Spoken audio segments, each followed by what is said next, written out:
Assalamualaikum warahmatullahi wabarakatuh. Sampurasun. Halo sahabat semua, semoga sahabat hari ini dalam keadaan sehat walafiat. Amin ya Allah ya Robbal Alamin.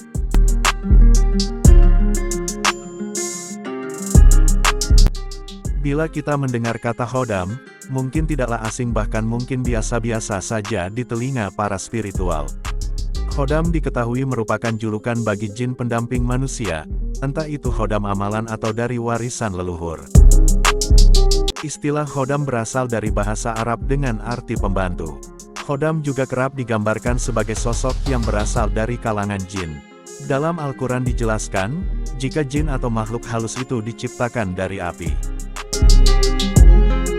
Secara umum khodam merupakan jin yang mendampingi diri manusia, sejak manusia itu lahir ke dunia ini. Untuk sebagian orang, kata khodam identik dengan ilmu turunan atau ilmu warisan dari keluarga, kakek buyut, atau orang-orang terdahulu yang masih memiliki ikatan darah dan memiliki tingkat keilmuan yang sangat tinggi.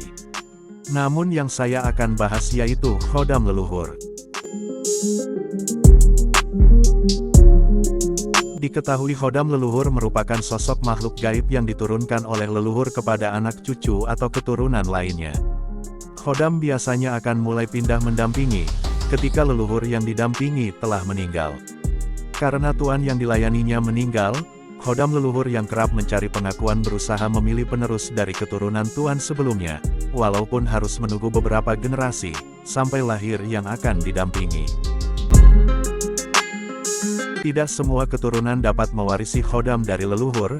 Dari sekian ribu keturunan, hanya satu yang dipilih, itu pun memiliki banyak kemiripan dari eyangnya terdahulu, seperti memiliki kadar energi yang sama dengan orang yang dijaga sebelumnya, watak baiknya, jiwa spiritualnya, dan masih banyak kesamaan lainnya. Bahkan leluhur juga bisa mewariskan banyak pusaka gaib dan banyak khodam pendamping kepada keturunan yang dipilihnya. Semakin banyak khodam yang mendampingi, semakin sakti pula energi orang yang didampingi. Tidak sedikit pula orang yang banyak didampingi khodam leluhur tidak kuat, secara fisik maupun batin. Itu dikarenakan energi yang mengikuti sangat besar, sedangkan wadah batin yang diikuti masih kecil atau belum cukup umur, akhirnya sering mengalami sakit. Kebanyakan seseorang yang diikuti atau didampingi khodam turunan dari leluhur tidak mengetahui bagaimana aslinya rupa, rasa dan bentuk khodam yang mendampingi, hanya mimpi-mimpi samar atau tidak jelas. Ini dikarenakan belum selarasnya kedua energi. Selain itu banyak sekali macam-macam khodam pendamping yang berada di dalam diri seseorang yang diwarisi oleh para leluhurnya, misalnya khodam kiai zaman dahulu, khodam harimau, khodam naga, khodam para raja di masa lalu, khodam para ratu dan putri, dan masih banyak lainnya. Banyak orang mengatakan jika seseorang yang didampingi khodam pendamping akan berbeda dengan orang biasa. Itu memang benar adanya. Seseorang yang didampingi khodam leluhur memiliki pola pikir yang dewasa melebihi usianya. Ia akan cenderung memberikan nasihat-nasihat yang bijak terhadap sesamanya. Ia memiliki kedewasaan yang lebih dibandingkan orang-orang seusianya, baik dalam bertutur kata maupun tindak tanduknya dalam menyelesaikan segala masalah. Secara umum, anak remaja akan memiliki pola pikir yang belum dewasa dan keras kepala. Namun, berbeda halnya dengan mereka yang sudah memiliki khodam, pasalnya mereka akan memiliki pemikiran layaknya orang dewasa yang lebih bijaksana.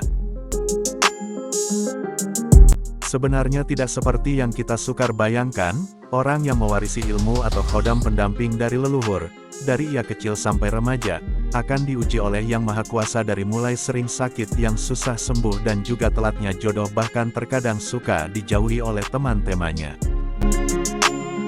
Namun di balik ujian itu, Tuhan menganugerahkan banyak kemampuan kepadanya, misalnya aktifnya indera keenam atau bisa melihat yang terjadi di masa lalu dengan sekejap, dan ilmu-ilmu lainnya, terutama dalam hal ilmu gaib. Makanya tak heran, orang yang didampingi khodam leluhur bila sudah tepat pada waktu yang Tuhan tentukan, dengan tiba-tiba dengan sendirinya tanpa belajar ilmu kebatinan, ia bisa mensyariati orang, tentunya dengan izin Allah Subhanahu wa Ta'ala. Kemampuan luar biasa orang yang didampingi khodam leluhur memang berbeda-beda, ada yang muncul di usia 30 ke atas, ada juga yang di usia 40 ke atas, tergantung orangnya. Kalau orangnya agamanya bagus, lelaku tirakatnya bagus, saya yakin, dengan izin Allah, di bawah usia 40, pasti sudah bisa mensyariati orang, entah itu yang kena guna-guna, kena pelet dan penyakit non-medis lainnya.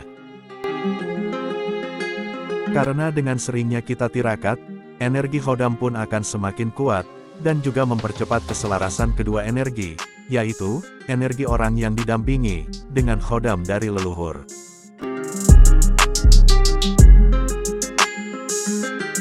Selain bersemayam di tubuh yang didampingi, khodam leluhur juga ada yang bersemayam di sebuah pusaka maupun batu mustika yang diwariskan.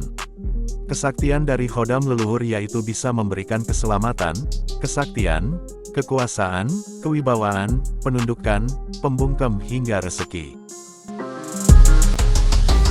Menurut Islam, memelihara khodam diperbolehkan selama pelakunya disiplin syariat dan tidak menimbulkan adanya perbuatan yang dapat merugikan dirinya maupun orang lain. Hukum memelihara khodam bisa berubah menjadi haram ketika pelakunya fasik atau keluar dari ketaatannya kepada Allah dan Rasul-Nya. Apalagi jika perubahan pemanfaatan khodam dapat menimbulkan adanya darar syar'i serta tidak memberikan manfaat apapun.